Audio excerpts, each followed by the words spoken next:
আসসালামু আলাইকুম। আশা করতেছি সবাই ভালো আছেন। আজকে স্যারকে সরাসরি কয়েকটা গুরুত্বপূর্ণ বিষয়ের উপরে ধারণা দেব, যে ধারণাগুলা উনি মোটামুটি জানেন, এবং আমি আরও কয়েকটা বিষয় একত্রিত করে স্যারকে অবগত করার চেষ্টা করব।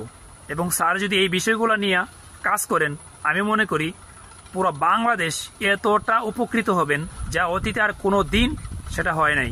সেটা হচ্ছে প্রবাস থেকে আমাদের যে রেমিটেন্সগুলো আসে, সেই রেমিটেন্সগুলো আগে এবং বর্তমানেও ব্যাংকের মাধ্যম থেকে হুন্ডির মাধ্যম আগে যেমন বেশি ছিল, ঠিক তেমনই এখনো পর্যন্ত আছে। এখন কথা হচ্ছে ব্যাংকের মধ্যে এত পরিমাণ রিজার্ভ বাড়তেছে, মানে রেমিটেন্স আসার কারণে রিজার্ভ বাড়তেছে, তাহলে হুন্ডি কি বর্তমানে এখনো চালু আছে? হ্যাঁ, বর্তমানে এখনো পুরো দমে চালু আছে। তবে আগের চাইতে মাত্রা কিছুটা কমেছে, কিন্তু বাকি পুরোটাই রয়ে গেছে। এখন কথা হচ্ছে তারা দেশের ভেতরে তাহলে টাকাগুলা পাঠায় কিভাবে? এই হুন্ডি যে ব্যবসায়ীরা আছেন, এই হুন্ডির ব্যবসায়ীগুলা এখনো পর্যন্ত কিভাবে তারা মানে এমনভাবে তারা স্ট্রংভাবে তারা আছেন। আমি কয়েকটা ক্লু দেব কিভাবে তারা আছেন এবং বাংলাদেশের মধ্যে টাকাগুলো তারা কিভাবে পাঠায়। প্রথমত তারা করে কি, হুন্ডির টাকা দিয়ে তারা দুবাই থেকে স্বর্ণের বার কিনে সেই বারগুলা এয়ারপোর্টের মাধ্যমে বাংলাদেশে পাঠানোর পরে সেগুলো স্বর্ণের দোকানে বিক্রি করা হয়। বিক্রি করার পরে ওই টাকাগুলা ব্যাংকের মাধ্যমে, যে টাকাগুলো ওই প্রবাসে যে ভাই টাকাগুলো দেয় তাদের কাছে প্রত্যেকের অ্যাকাউন্টের মধ্যে টাকাগুলো পাঠায় দেয়, অথবা বা আশেপাশে বাড়ি থাকলে বাড়ির মধ্যে টাকাগুলো পৌঁছায় দেয়। অধিকাংশ ক্ষেত্রেই লেনদেনটা হয় ব্যাংকের মাধ্যমে। ঠিক আছে, প্রথমত টাকা পাঠানোর পন্থা হচ্ছে এক, স্বর্ণ দিয়ে। দ্বিতীয় টাকা পাঠানোর মাধ্যম হচ্ছে প্রোডাক্ট, মানে যেটা কসমেটিক্স দোকানের মধ্যে আপনারা প্রায় সময় মানে ভোক্তা অধিদপ্তরের যে অভিযানগুলো হয় সেখানে দেখবেন তারা বলে যে লাগেজ পার্টি দিয়ে গেছে। হ্যাঁ, সেটাই হচ্ছে লাগেজ পার্টি। কারণ কসমেটিক্সের প্রোডাক্টগুলো হচ্ছে খুব দামি। এক একটা শ্যাম্পুর প্রাইস প্রায় 800-1000 টাকা। মানে বড় সাইজের যে শ্যাম্পুগুলো আছে বা বিভিন্ন ধরনের লোশন বা আরও যতগুলো আইটেম আছে, ওই আইটেমগুলো মনে করেন লাগেজের মাধ্যমে বিভিন্ন লোকের কাছে দিয়ে দেয়, এবং সেটা মনে করেন বিভিন্ন দোকানে বিক্রির পরে ওই টাকাটা বিভিন্ন ব্যাংকের মাধ্যমে পাঠায় থাকেন। এবং সেই কাজটা বর্তমানে বাংলাদেশের ভেতরে যারা আছেন, মানে হুন্ডির যে লোকেরা আছেন বাংলাদেশের ভেতরে তাদের লোক লাগানো আছে, এবং ওই দেশে তো তারা করতেছেই। দ্বিতীয় মাধ্যম যেটা বললাম সেটা হচ্ছে এই। 3 নম্বর যে মাধ্যম, সেটা খুবই অবাক করার মতো একটা মাধ্যম।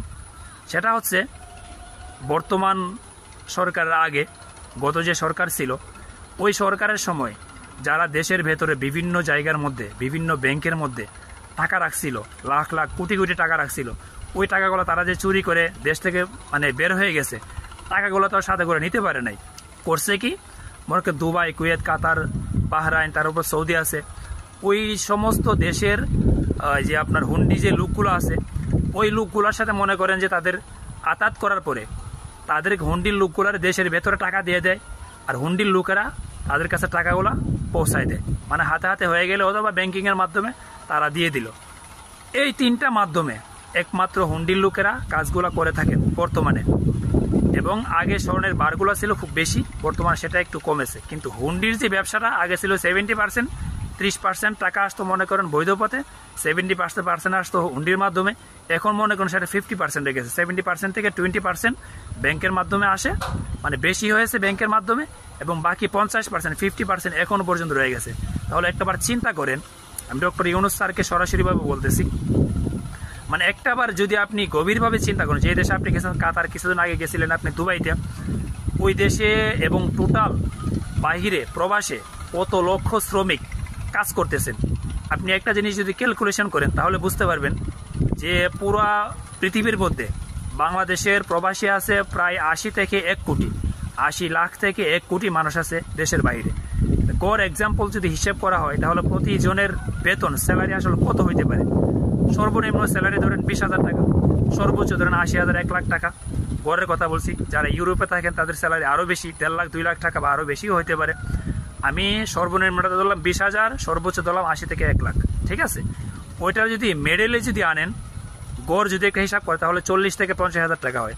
তাহলে আপনি 80 লাখ থেকে 1 কোটি মানুষ যদি হয়, তাহলে আপনি হিসাব করে দেখেন বৈধ চ্যানেলে যে টাকাগুলো আসতেছে ডলারগুলা, ওই ডলারগুলা মাপ সমান কিনা। যদি সমান না হয় তাহলে বুঝতে পারবেন আর আমি হিসেব করে দেখছি অর্ধেকের মতো কম। তার মানে 50% এখনো পর্যন্ত হুন্ডির মাধ্যমে আসে। তাও আমি বলবো ডক্টর ইউনূস সহ সরকার প্রধানের যারা যারা আছেন, আপনারা যদি অ্যাকশনে যান এবং এটার ব্যাপারে আরও কঠোর ব্যবস্থা নেন, এবং বাংলাদেশ যে ব্যাংকের গভর্নর আছেন উনি অনেকগুলো পদক্ষেপ নিয়েছেন, আমি মনে করি আরও অনেক জোরালো পদক্ষেপ নেওয়া উচিত। হুন্ডির লোকগুলো হয়তো ধরতে পারবেন না, কিন্তু তাদের ব্যবস্থাটা কীভাবে বন্ধ করতে হয় আপনারা চাইলে আরও অনেক পদক্ষেপ নিয়ে সেটা করতে পারবেন। আশা করি আপনারা বুঝতে পেরেছেন। থ্যাংক ইউ সবাইকে।